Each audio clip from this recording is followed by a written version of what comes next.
Hello everyone, my name is Abhishek Kaushik और welcome to the encrypted learning. So आप सभी का encrypted learning पे बहुत बहुत स्वागत है। आज हम बहुत दिनों बाद मिल रहे हैं।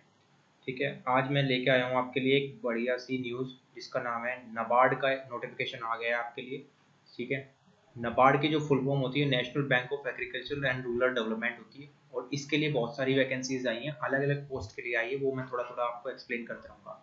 लेकिन जो मोस्ट पॉपुलर आपकी वैकेंसी है वो है आपके लिए असिस्टेंट मैनेजर की वैकेंसी। ठीक है ना, एएम की वैकेंसीज आई है।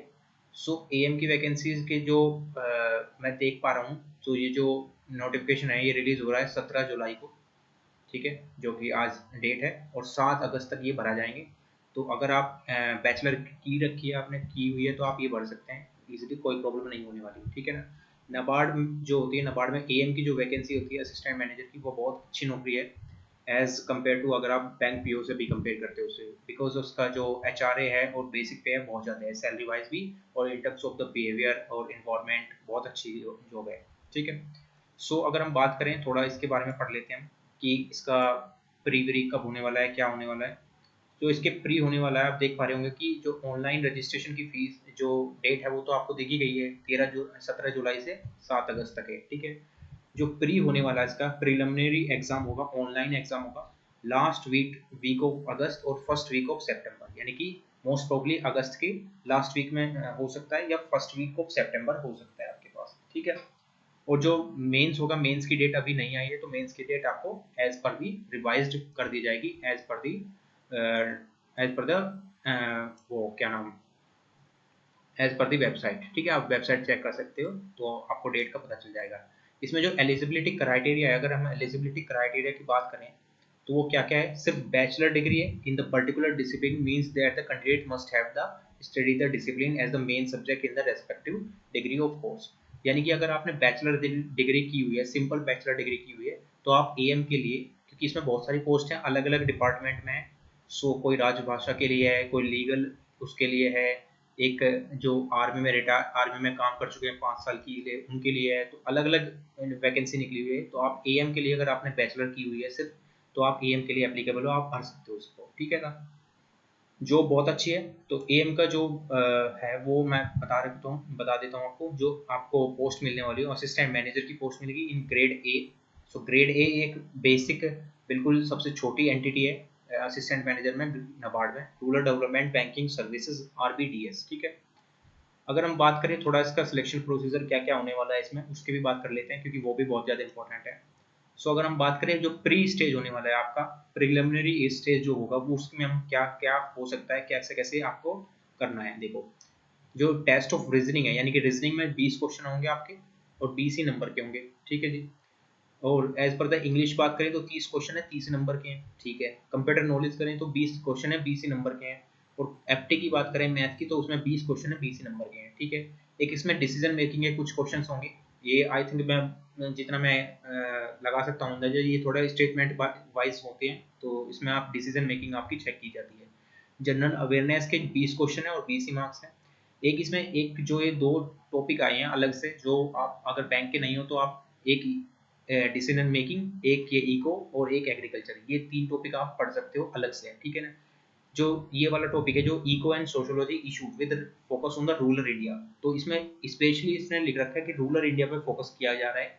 तो इको और सोशोलॉजी का जो ये है, ये अलग से आपको पढ़ना है। इको मतलब इकोनॉमिक्स। ठीक है ना, एग्रीकल्चर और rural development with the emphasis on the rural India, देखो यहाँ भी एम्फेसिस रूरल इंडिया पे किया गया है। ये दोनों चैप्टर जो हैं, ये दोनों टॉपिक जो आपको अलग से पढ़ने पड़ेंगे और इनके मार्क्स भी बहुत ज़्यादा हैं। इसके 40 हैं, 40 नंबर्स के, 40 हैं 40 नंबर के, यानी कि नंबर ऑफ क्वेश्चन कितने 200 है और नंबर ऑफ मैक्सिमम मार्क्स कितने 200 है, और टाइम जो है कंपोजिट दिया हुआ है आपको 120 मिनट का। ठीक है, और अब जो मजे की चीज़ है वो देखो आप, मजे की चीज़ क्या दी हुई है इन्होंने। जो क्वालिफाइंग सेक्शन है वो कौन कौन से हैं, देखो, reasoning, English language, computer knowledge और एफटी और डिसीजन मेकिंग, यानी कि 5 यहाँ तक तो इसने सिर्फ के सिर्फ क्या दे दिया, क्वालिफाइंग है। इनके नंबर्स आपके नहीं जुड़ने के, है ना। जो आप सोच रहे थे कि आप स्कोर कर जाओगे मैथ रीजनिंग इंग्लिश में, इसका कोई योगदान नहीं है, सिर्फ आपको क्वालिफाइंग करना है और उसके नंबर्स काउंट नहीं होंगे। जो मेरिट काउंट होने हैं जिसपे, उसको मेरिट सेक्शन इसने दिया हुआ है, वो होगा आपका general awareness, eco and social issue, जो कि आपका ये सेकंड वाला, यानी कि 6, 7 और 8 जो है, ये 3 टॉपिक जो होने वाले हैं ये होंगे होंगे आपके मेन डिसाइडिंग फैक्टर जिसका सिलेक्शन होना है मेंस में नहीं होना है, ठीक है। इसने लिख भी रखा है कि शॉर्ट लिस्टिंग ऑफ कैंडिडेट जो है marks scored by the merit list only, ठीक है। जो मेरिट लिस्ट है सिर्फ उन्हीं के बेसिस पे आपका मेंस में बुलाए जाएंगे, ठीक है। क्लियर है यहाँ तक? अब इसकी बात कर लेते हैं थोड़े, इसको करना कैसे कैसे है। देखो अब इसमें देखो mains for exam for the structure for grade A के लिए, ठीक है। जो ग्रेड ए के लिए है पोस्ट ऑफ जर्नलिस्ट जो कि हम है ना, जो हम बनने वाले हैं उसके लिए मेंस का एग्जाम है आपका। सो इसमें पेपर 1 होने वाला है एक तो, जो कि इंग्लिश लैंग्वेज का होगा सिर्फ, और ऑनलाइन डिस्क्रिप्टिव होगा, ठीक है। और 3 क्वेश्चंस होंगे और 100 मार्क्स के होंगे, ठीक है। और 90 मिनट दी होगी, और आंसर क्या होगा आपको टाइप करना होगा कीबोर्ड में, कीबोर्ड में टाइप करना होगा क्योंकि डेस्क्रिप्टिव है ना, ऑब्जेक्टिव टाइप नहीं है। सेकंड पेपर अगर हम बात करें तो होगा economics and the social issue पे होगा, ऑब्जेक्टिव डेस्क्रिप्टिव टाइप ही है ये भी। इसमें 6 क्वेश्चंस होंगे, 6 will be asked of which candidate will be required to attempt the 4 questions, है ना। और 4 क्वेश्चन आपको अटेम्प्ट करने हैं, 6 में से 2 of 15 marks each with difficulty level and the 2 of 10 marks each, ठीक है। दो अलग अलग हैं, दो अलग अलग है। टोटल मार्क्स कितने हैं आपके, कितने हैं 50 टोटल मार्क्स हैं। 90 मिनट इसमें मिलेगी, और उसमें भी आपको डेस्क्रिप्टिव से ही आपको टाइप करना होगा। इसमें आप हिंदी और इंग्लिश किसी में भी कर सकते हो, कोई प्रॉब्लम नहीं है, as per the inscript keyboard की हेल्प से, ठीक है। ये तो था आपका जर्नलिस्ट के लिए पोस्ट, ये है स्पेशलिस्ट के लिए, तो ये सबके लिए अलग अलग है ना। मेंस का एग्जाम सबके लिए अलग अलग है, तो ये आप देख सकते हो अलग अलग जिसमें मतलब आप कह सकते हो कि क्योंकि बहुत सारी वैकेंसीज हैं अलग अलग, तो कौन कौन से में क्या क्या होने वाला है वो आप देख सकते हो, ठीक है। अब आप देख सकते हो जैसे इसमें राज्यसभा के लिए है ना, तो राज्यसभा के लिए आपका मेंस जो है वो अलग हो जाएगा। प्री जो है सबके लिए सेम है, तो प्री में कोई डिफरेंस इन्होंने नहीं किया है। अगर हम बात करें सिलेबस की, देखो सिलेबस जो होने वाला है ग्रेड ए के लिए, सो पेपर 1 में देखो, पेपर 1 में इंग्लिश का जो सिलेबस है वो क्या है, essay, precis writing, comprehension, business, office, correspondence, और paper on English will be framed in a manner to access the writing skills including expression of the understanding topic, है ना। ये पेपर 1 में है। पेपर 2 में जो आप मेन जो मैं कहना चाह रहा था आपको, इकोनॉमिक और सोशल इश्यूज पे ये बिल्कुल एक एक इन्होंने एक चीज़ को बिल्कुल क्लियरिफाई कर दिया है, क्या क्या टॉपिक हैं आपके, बिल्कुल एक एक चीज़ को बहुत एलोबरेटली डिवाइड किया है। सो बहुत एलोबरेटली डिवाइड है, तो क्या क्या, जैसे नेचर ऑफ इंडियन इकोनॉमी, है ना, इकोनॉमिक्स पे पूरा का पूरा इकोनॉमिक्स इसमें कवर हो जाएगा यहाँ, ठीक है। अगर आपने अच्छे से इकोनॉमिक्स की हुई है या बैचलर में आपकी इकोनॉमिक्स है तो बहुत आपका काफ़ी सिलेक्शन होने की उम्मीद है यहाँ, ठीक है। ये इतना इकोनॉमिक्स पे बेस है पूरा, ठीक है। एग्रीकल्चर और रूरल डेवलपमेंट फिर ये है, ये पूरा आपको पढ़ना पड़ेगा, देखो कितना सारा है, और ये इसी के ही मार्क्स हैं, अगर आप देख रहे हो तो मेरिट भी इसी के बेसिस पे बनने वाली है आपकी, ठीक है। सो ये रूरल डेवलपमेंट है, सो ये जो है आपका ये होने वाला है, ठीक है। सो इलस्ट्रेटिव मेंस के लिए आपका जो पेपर 2 के लिए ग्रेड है, ये तो स्पेशलाइज्ड जो डिसिप्लिन है उनके लिए दिया हुआ है। सो स्पेशलाइज्ड तो है नहीं अपनी, अपनी तो सिर्फ सिंपल ही वाली है, ठीक है। वो कैसे करना है वो मैंने बता दिया आपको।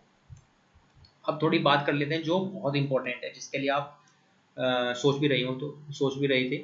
सो यहाँ थोड़ी फीस की बात कर रखी है इन्होंने, जो जनरल EWS OBC हैं उनके लिए सबके लिए 650 एप्लीकेशन फीस और 150 रुपये चार्ज, तो टोटल 800 रुपये है यहाँ, ठीक है। और 150 रुपये जो है SC ST और PWD के लिए इन्होंने लिखे हुए हैं, क्योंकि वहाँ एप्लीकेशन चार्ज जो है 19 है, ठीक है। अब जो मेन है आपका पे स्केल की सैलरी कितनी मिलने वाली है, वही इंपॉर्टेंट आपके लिए है एस्पेक्ट, और होना भी चाहिए, क्योंकि वही आपके एक बूस्टर फैक्टर होता है। पे स्केल की अगर हम बात करें, तो बेसिक पे जो इसने दे रखी है, बेसिक पे स्टार्टिंग होगी 28,150 रुपये से, है ना, बेसिक पे। अब बेसिक पे पर सब चीज़ लगती जाती है, और जो सब चीज़ लगने के बाद अगर आप देख पा रहे होंगे तो काफ़ी सारी चीज़ इसने लिखी हुई है, जैसे डीआर अलाउंस लगेगा आपको, लोकल कंपनसेंट्री लगेगा अलाउंस, हाउस रेंट अलाउंस होगा HRA, and the grade allowance होगा as per the rules in the force from the time to time. So at present जो ग्रोस जो सैलरी बनने वाली है वो बनने वाली है आपकी 70,000 रुपये, ठीक है। और ये भी क्या है ना, ये भी आपकी डिफर करेगी, ये भी क्या होगी, डिफर करेगी आपकी अकॉर्डिंग टू द सिटीज, ठीक है। अगर आप दिल्ली सिटीज में पोस्टेड होते हो तो वहाँ थोड़ा HRA और वो सब बढ़ जाता है ना, एज कम्पेयर टू अगर आप Tier 2 सिटीज में हो, ठीक है। सो ये सब है।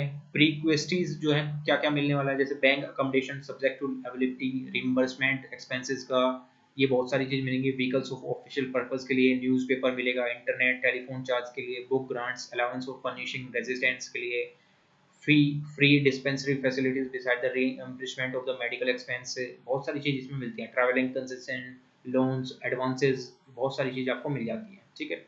सो आई होप आप समझे होंगे, ये काफ़ी अच्छी जॉब है।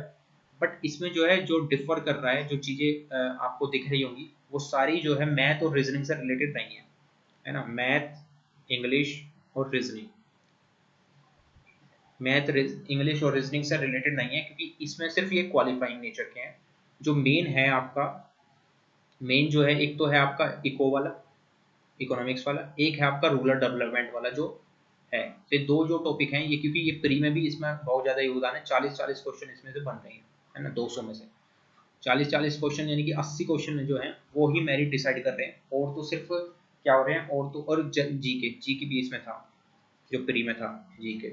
सो ये 3 टॉपिक जो हैं वो बनने वाले हैं, जो प्री में डिसाइडिंग फैक्टर होंगे, और सब तो क्या है, क्वालिफाइंग है। तो अगर आप थोड़ा बहुत भी ज्ञान रखते हो इन तीनों चीज़ों का, है ना, एक डिसीजन मेकिंग भी था तो उसमें तो 10 ही क्वेश्चन आएंगे, तो उसे तो आप वैसे भी कर ले जाओगे, कोई इतनी बड़ी बात नहीं है ना। वो तो सिंपल स्टेटमेंट आता है और उसको सोल्व करना होता है।